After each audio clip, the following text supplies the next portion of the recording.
Guys, তোমাদের সাথে একটা কথা শেয়ার করতে চাই। এই 23 বছর বয়সে এসে আমি একটা জিনিস বুঝতে পেরেছি যে লাইফে বাবা থাকা খুব ইম্পর্টেন্ট।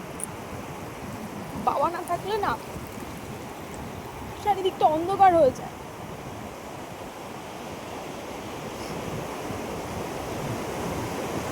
বাবার বকার মধ্যেও একটা ভালোবাসা থাকতো।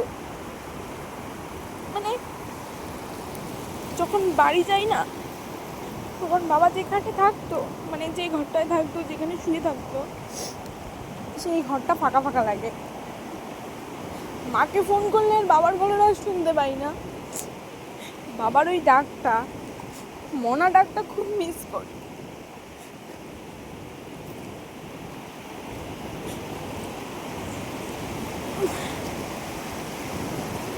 খুব মিস করি বাবা।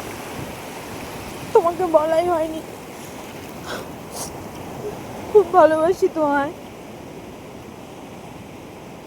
তুমি যেখানে থেকো ভালো থেকো।